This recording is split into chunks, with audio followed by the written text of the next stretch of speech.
Друзья, всем привет на нашем видеокурсе. Сегодня мы разберем тему товарных знаков. Но как вы думаете, что это и зачем они существуют? Вообще под товарным знаком и знаком обслуживания понимаются обозначения, способные отличать товары и услуги одних юридических или физических лиц от однородных товаров или услуг других юридических или физических лиц. Товарный знак – это торговая марка, бренд, логотип, ТМ, товарная марка как таковая – это словесное, изобразительное или комбинированное обозначение, служащее для индивидуализации товаров или услуг юридических или индивидуальных предпринимателей. Например, это могут быть салоны красоты, банки, адвокатские конторы, рекламные агентства и любые другие компании и организации. Для того, чтобы защитить свое название, бренд, логотип, слоган в Кыргызстане и стать единственным владельцем, необходимо осуществить процедуру государственной регистрации в патентном ведомстве Кыргызпатента. Для вас это гарантия, что вашим брендом никто не воспользуется и вы сможете себя защитить. Ведь если сегодня ваш торговый знак скопируют и будут оказывать плохое качество услуг или продукции, то завтра к вам не придут клиенты. В качестве товарного знака могут быть зарегистрированы словесные аббревиатуры, слова, слоганы, изобразительные, логотипы, фотографии, рисунки, объемные и другие обозначения или их комбинации. Товарный знак может быть зарегистрирован в любом цвете или цветовом сочетании. Товарным знаком не могут быть зарегистрированы следующие категории. Буквы и цифры без характерного исполнения или комбинации менее 3 единиц. Простые линии, геометрические фигуры без композиции. Общепринятые наименования или аббревиатуры. Герб, флаг и другая государственная символика, они могут быть сделаны только по разрешению и то как неохраняемый объект. Общепринятые слова или термины по отношению к товарам, типа маргарин, лимонад, все, что указывает на вид, качество, количество, свойства, ценность, особенно хвалебный характер, например, вкусный, но иногда могут быть разрешены как неохраняемый объект.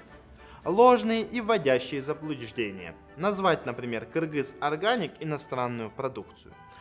Также наименование известных в Кыргызской Республике произведений науки, культуры, искусства и литературы.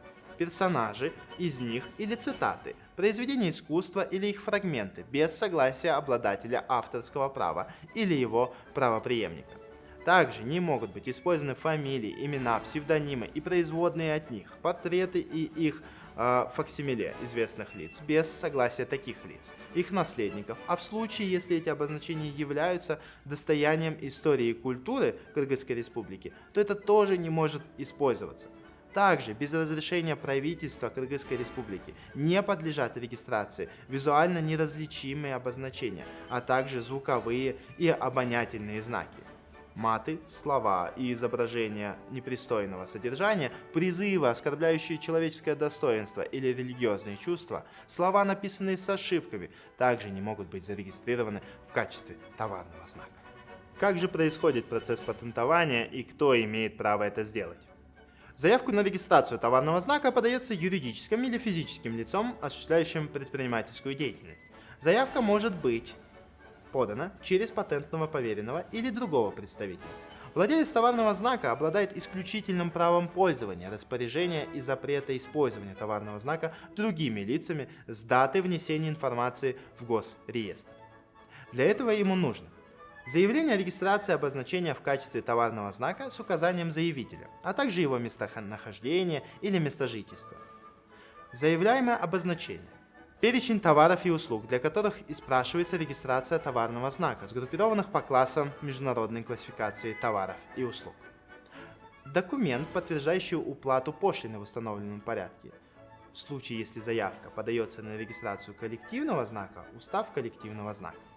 Доверенность, если заявка на регистрацию подается через патентного поверенного или другого представителя.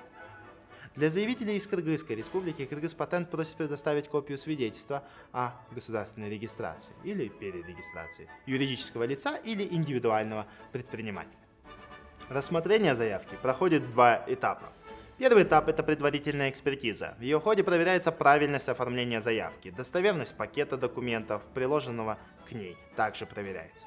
Экспертиза обозначения – это второй этап. Цель этой экспертизы – определить, нет ли оснований для отказа в регистрации. Предварительная экспертиза проводится в течение 1 месяца с даты подачи заявки. По завершению предварительной экспертизы проводится экспертиза заявленного обозначения в течение 12 месяцев с даты подачи. Также по просьбе заявителя и при условии уплаты установочной пошлины экспертиза заявленного обозначения может быть проведена досрочно. На практике этот срок составляет 6-7 месяцев. По результатам выносится решение о регистрации товарного знака, ну или об отказе.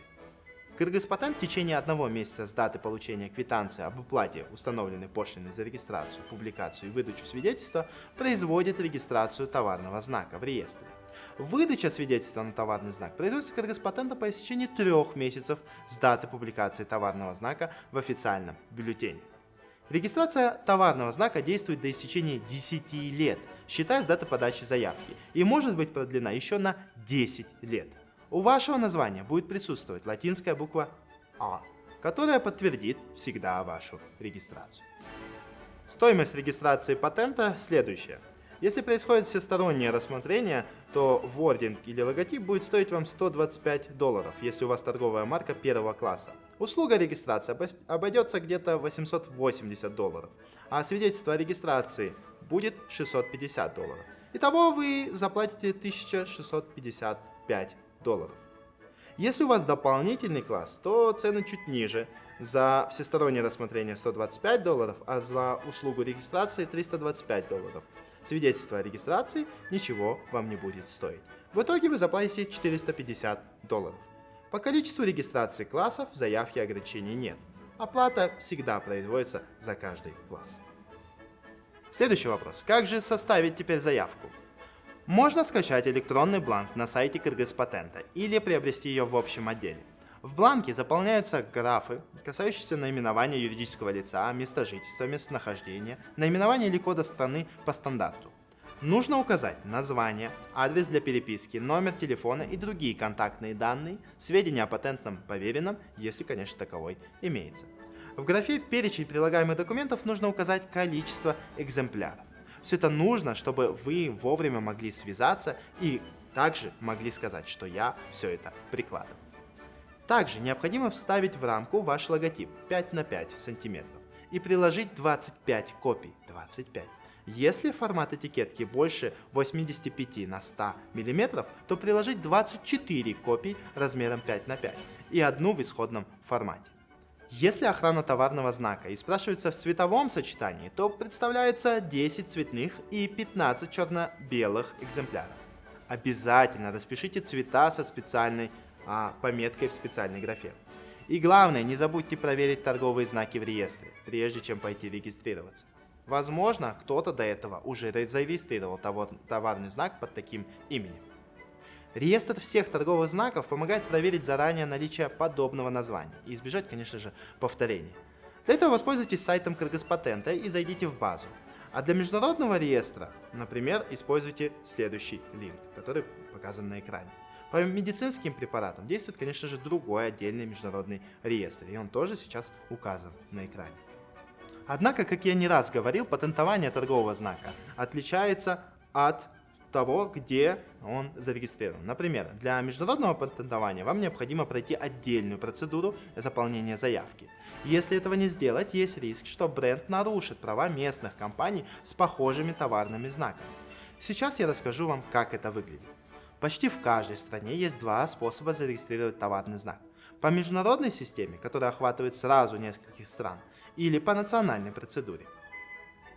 Если мы говорим о международной системе, то действует, например, мадридская система, где есть 124 страны, или европейская, 27 стран. Также есть Бенилюкс, ЕАЭС, Африка и Африка из 17 стран, то есть тоже делится внутри себя. Если мы говорим о национальной регистрации, то заявка здесь подается напрямую в отдельную страну. Например, лидеры по регистрации брендов – это Китай, США и Германия. Страны, не подписавшие, например, Мадридское соглашение, тоже входят в национальную. Это ОАЭ, Тайвань и Аргентина. Комплексная международная система. Ее еще называют пакетной, потому что можно зарегистрировать обозначение пакетом сразу в нескольких странах. Обычно такая процедура строится на соглашениях, которые унифицируют процесс международной регистрации товарного знака для всех стран-участниц этого договора. Работает принцип одного окна. Есть общий регистрационный орган, который отвечает за подачу заявки в каждой из стран-участниц. Например, для самой крупной в мире мадридской системы это Всемирная организация интеллектуальной собственности. Через нее можно пройти регистрацию товарного знака в любой из 124 стран, подписавших соглашение. Для каждого государства свои пошлины и сроки, установленные национальным законодательством. Но это проще и дешевле, чем регистрировать знак в каждой стране. Отдельно заявителям не связываться, например, с национальными патентными ведомствами и не изучать местное законодательство и также не переплачивать. Все решается на уровне единого регулятора – пошлины. Пошлины мадридской системы составляют от 653 франков до 903, в зависимости, конечно же, от цвета. Другая система – это национальная процедура. Это регистрация товарного знака в каждой стране отдельно, через национальное патентное ведомство по месту оформления. Ее проходят, если по каким-то причинам не удается воспользоваться международной, к примеру, процедурой. Вот ваша страна не в странах-участниц. В общих чертах национальные процедуры и регистрации за рубежом не сильно отличаются от регистрации в Кыргызстане. В каждой стране есть свои особенности, но обычно отличия в сроках, размере госпошлины. Иногда есть процедурные нюансы. Например, в США попросят показать использование товарного знака в бизнесе. В ЕС нет основной экспертизы, заявку проверяют только конкуренты. В Канаде для переписки с патентными ведомствами нужен местный почтовый адрес, а в Арабских Эмиратах не регистрируют товарный знак без права на коммерческую деятельность в стране. Куда обращаться за регистрацией, отвечает Всемирная организация интеллектуальной собственности. Но связываться с ней напрямую не нужно. Заявку подаем через Кыргыз-патент. Какой же процесс? Процесс международной регистрации товарного знака очень прост. Первое – это оформление знака на национальном уровне, то есть, например, в Кыргызстане. Без зарегистрированного обозначения нельзя подать международную заявку. Подача международной заявки в Кыргыз-патент и дальше отправка Кыргыз-патентом заявки во Всемирную организацию интеллектуальной собственности. Потом пересылка заявок в патентные ведомства выбранных вами стран и экспертиза заявок на национальном уровне. Одобрение или предварительный отказ приходит на электронную почту поверенного. Также приводит и оспаривание отказа по этой процедуре. Следующий пункт – это получение самого свидетельства. Каждая из выбранных стран подает свое, единого какого-то свидетельства нет. Ну что ж, надеюсь, вы поняли, как теперь регистрировать свой товарный знак. Поэтому, если у вас есть бизнес и у вас есть уникальное название, то не забудьте его запатентовать, особенно если вы хотите выйти на международный уровень.